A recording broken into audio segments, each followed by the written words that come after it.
Hi, I'm Wes Allen with DM Tales, and today I'm going to be covering part 2 of my favorite map tools. Let's roll it.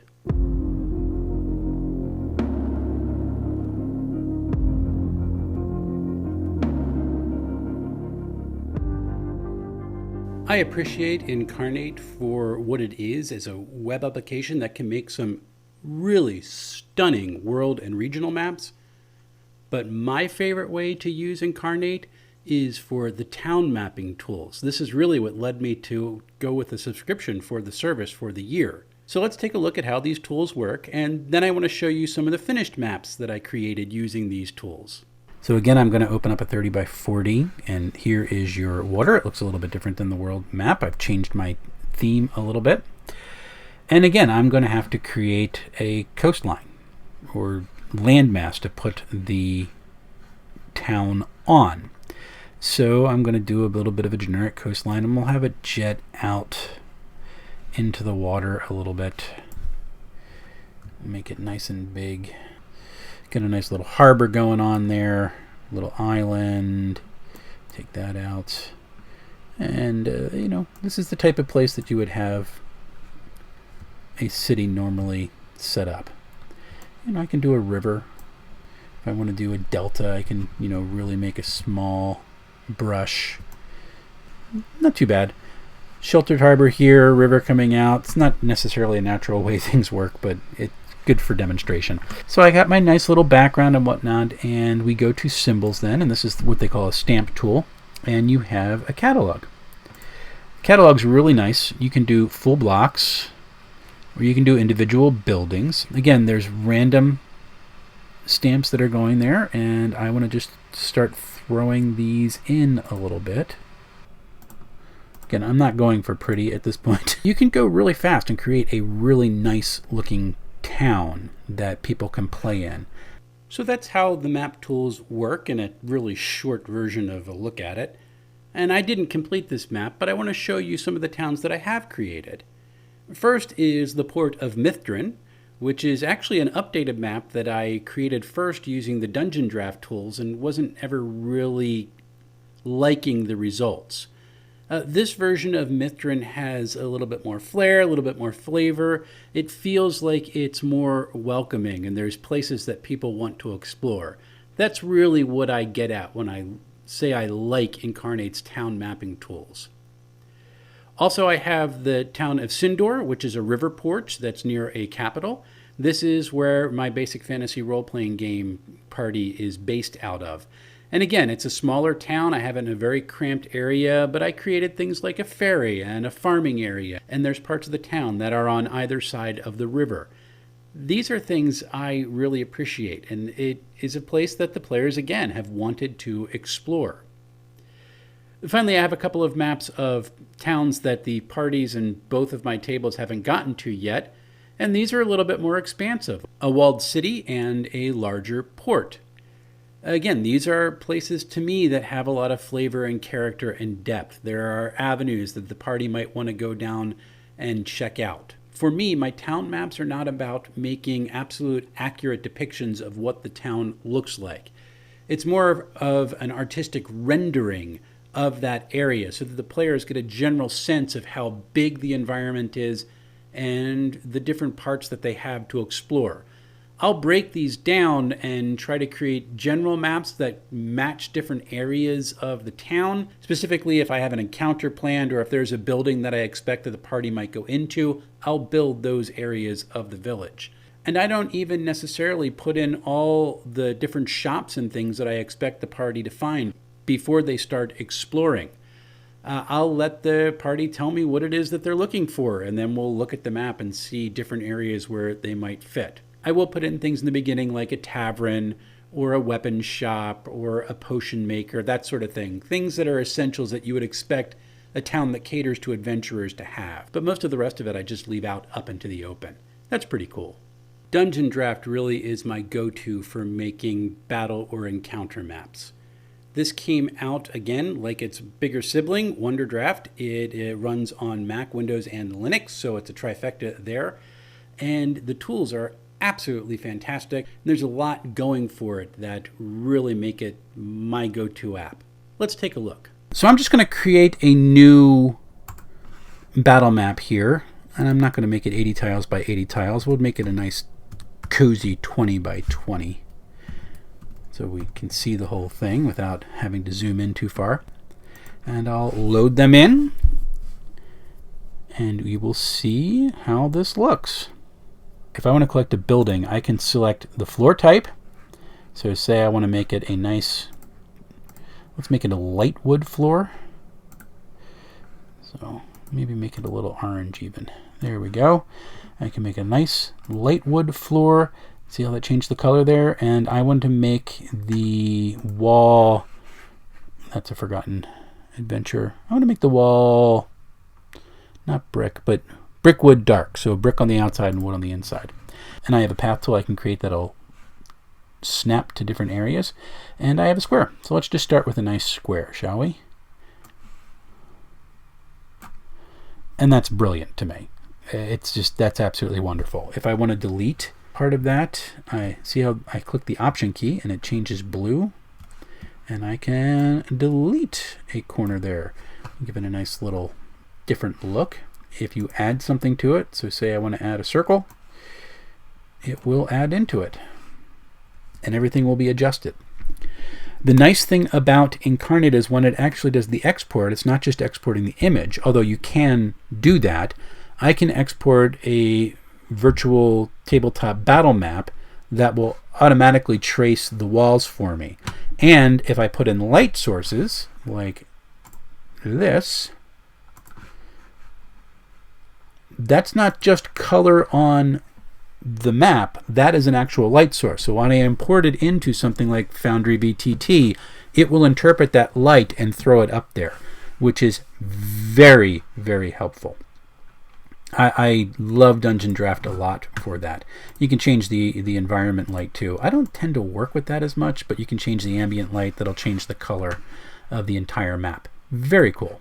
With the terrain brush, you can change 4 terrains by default, and then you can unlock 4 more slots. People tend not to do that because it can take up more memory. I actually like having that much terrain because I like blending more. And it will go through all of them. So if I change this is dirt in the background, but say I want to change that to more of a grass type.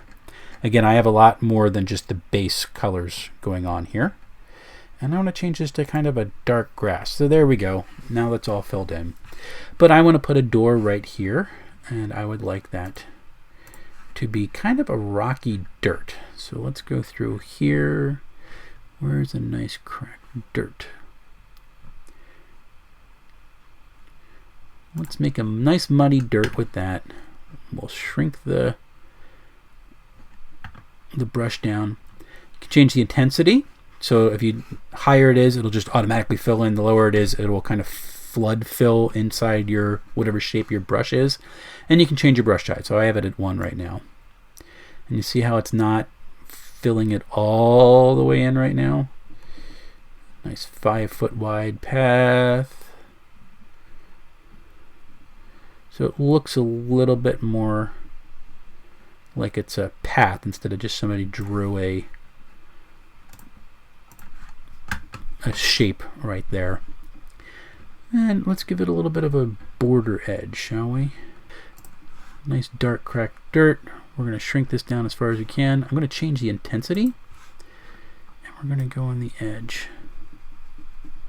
And it's very subtle. See how that fills in real slow? So when you're painting your backgrounds in Dungeondraft, it can take a while. The results are really good, but one of the things that I found is that I think the painting tools can be a little bit faster in Inkarnate. So here's a nice little path going into a nice little building here, but there's no door there yet. So you go back up to your design tool, and here's my portal tool. And I'm going to create a nice door that fits right there. So there you go. And we're going to put some windows in as well. And I'll show you one thing that I have learned. When you put a window in, see how this is defaulted as block light? what that means is that when you import it into Foundry VTT, it will interpret it as a door instead of a window. So when you're putting your windows in, you want to go allow light. And I'll put windows there and there. Let's put some windows on this nice circular room there. And we're going to put 2 there. I'll put 2 there, and I'll put 1 there and 1 there. So now you're getting light from the outside in. Really cool.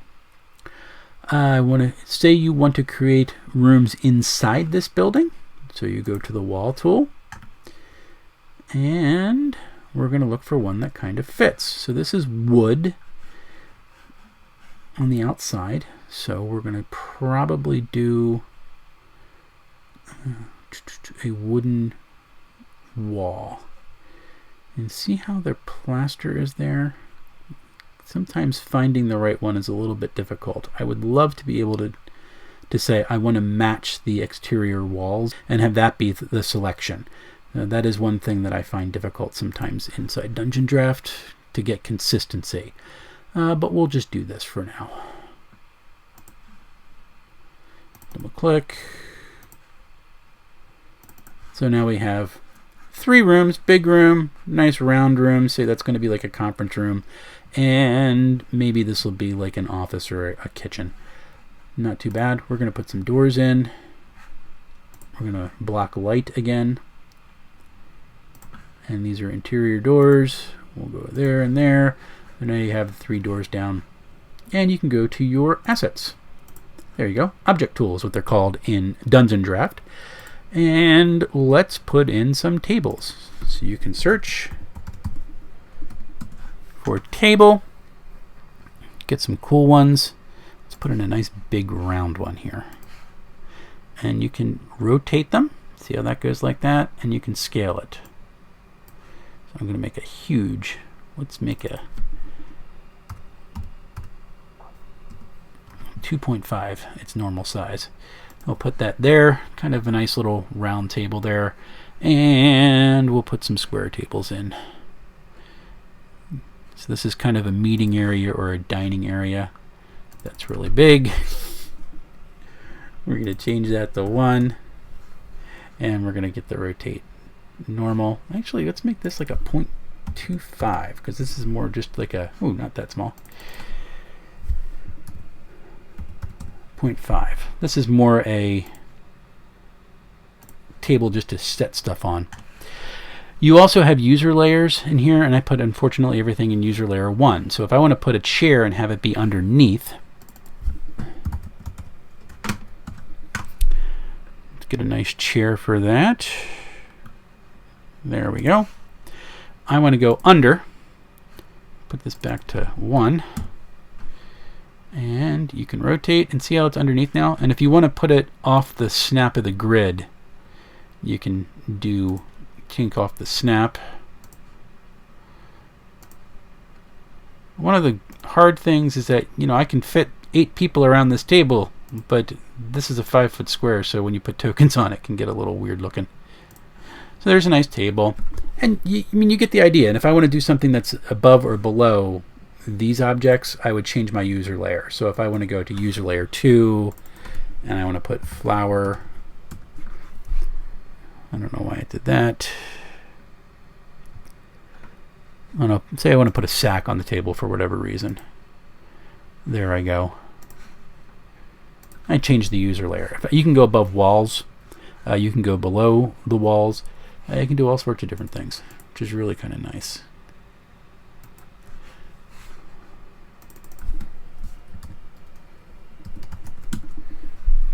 Put some steps here to go up. See how that's underneath the wall? And it's really fast. I really appreciate this. It's something that I am just ecstatic about creating my maps on. Very fast, very good looking. So impressed with the results, and they're so great for battle maps because when I import them into Foundry, I don't have to recreate all the walls or the sight lines, and that is so helpful. And this is kind of a short overview of what Dungeondraft can do. There are great other mapping tools out there, and I think Inkarnate's version of the battle mapping tool has a lot going for it. But Dungeondraft, for me, really knocks it out of the park. New outfit, because I totally forgot to record this part yesterday. But next week, I think I'm going to be looking at some of the lessons that I've learned about role-playing at the table, even a virtual table, over my really short time as a DM. I've discovered that the role-playing aspect of the game, to me, is so much more fun than combat, and being able to encourage a free space where that can happen and take off, that's really important. So until then, happy playing, everyone.